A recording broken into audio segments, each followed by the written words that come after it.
I just need to collect myself here, try not to get too mad.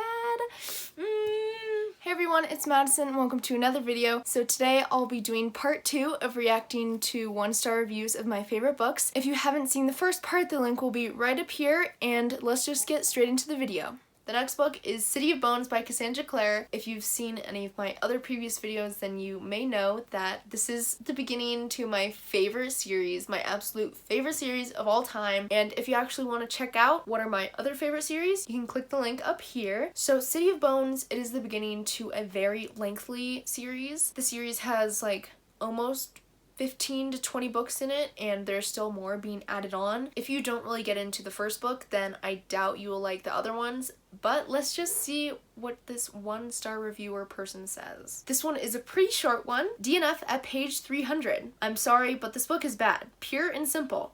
I can't get over the fact that this is just a rehash of Harry Potter.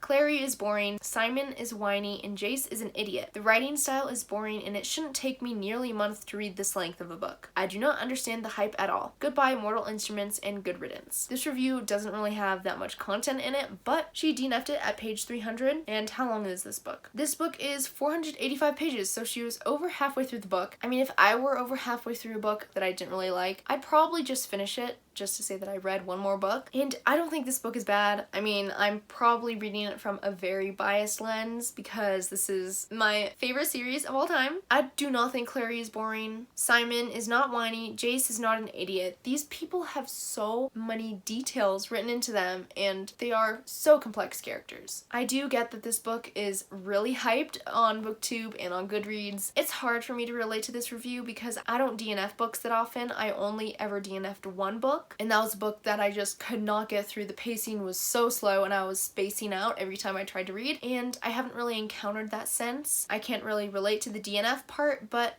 I think if this person just pushed through a little bit more, they could have finished the book and maybe discovered something that they like about it. Even if they didn't discover it, at least they read one more book. The next book is The Stars We Steal by Alexa Dunn. I made a whole review about this book a couple months ago. The link will be right here. I just love this book. I love everything about it. If you want to listen to a more in-depth review and a synopsis of this, you can go click the link up here once again. Okay, let's go. My experience from reading this book is akin to reading a paperback version of an overran fanfic story. A mediocre one at that. The story lacks character development and a cohesive structure. Some key parts are patched up together in an effort to progress the plot, but the whole thing reads too cringy. I must admit, I may have had my experiences set too high for this book because I've watched the author give excellent advice on her YouTube channel. After reading it, I am deeply disappointed. I will allow this review to be spoiler-free, but reader beware. You will be disappointed. I disagree with the fact that the characters don't have any character development. That is so not true. I know I don't just want to turn down all of these people's opinions, but I feel like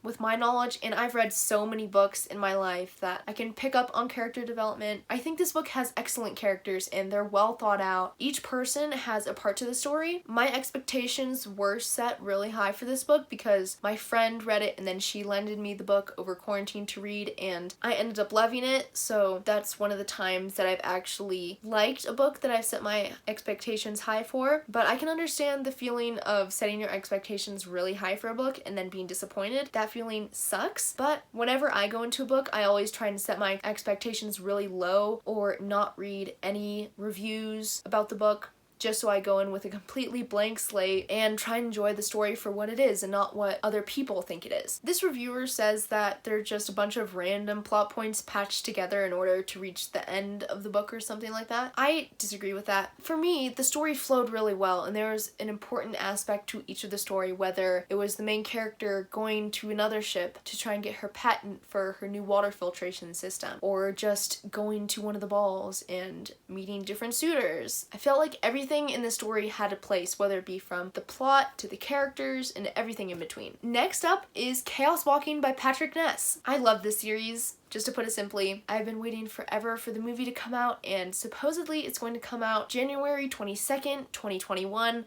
I really hope that stays true because that means we have less than 6 months.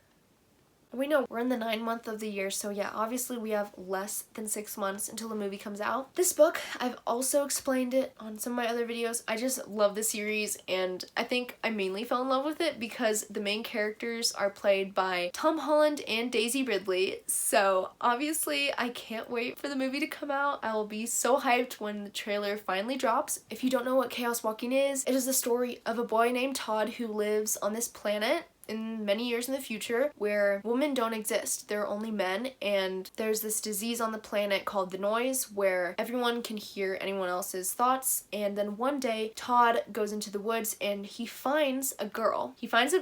And he cannot hear her thoughts. She doesn't have any noise. Let's just find a 1-star review for this book. One of the things that I'm going to expect right away is the writing style. They're going to be mad at the writing style. This is a very short review, one of the few short reviews that I've actually found. Nothing simply happened in this book.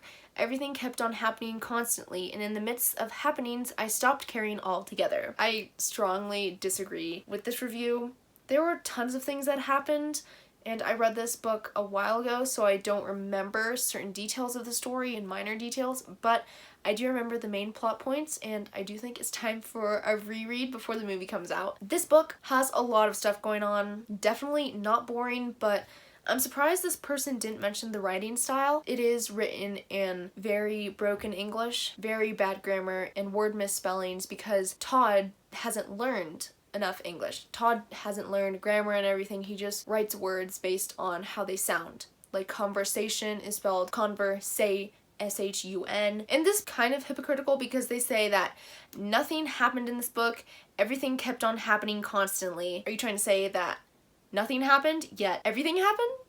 Doesn't really make sense. Those opposites do not attract. They repel each other. That's disappointing to see that a person disliked the book and they didn't really even, from this review, I can't really say much about it, but it seems like they don't really care much about the story and the characters and even the simple little plot points in the book. They don't care about that. My favorite part of the story was Manchi. Honestly, I can't really get anything out of this review because it is so short, but I just wanted to point out that it's really confusing if you say that nothing happened and then everything happened, because that doesn't really make sense. And the last book I'll be reading a 1-star review for is Throne of Glass by Sarah J. Maas. I read this book at the beginning of, oh my god, it's already been over a month since I read the series.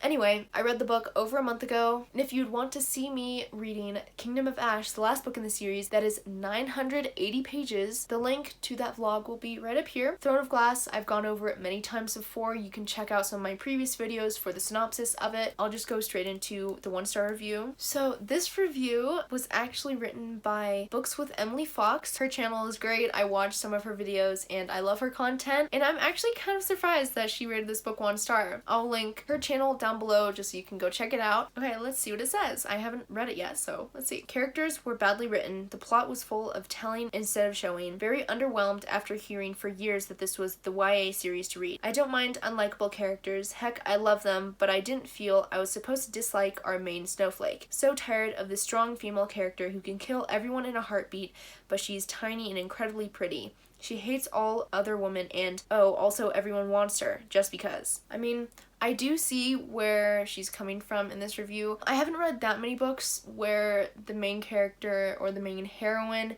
is strong and everyone dislikes her but likes her at the same time. Throne of Glass was my first introduction to that trope, so I'm not really sick and tired of seeing it. That may have been one reason why I really love the book, and I don't really notice telling versus showing in books. Maybe I should start picking up on that, but I didn't really notice it that much in Throne of Glass, mainly because maybe it wasn't a problem for me. One addition to the Throne of Glass universe that I really enjoyed was the Assassin's Blade, because you actually get some understanding on Selena's past, and that kind of helps you understand why she is the way she is and why she's so strong and why a lot of people dislike her, but a lot of people want to be with her. If you read more of the series, you may be able to understand more of where Selena is coming from, but I see why Emily feels the way she did about this book. I feel a completely different way. Those are all the books that I'm going to go over today. I hope you like this video. I may want to do a video in the future of reacting to 5-star reviews of my least favorite books, but I haven't really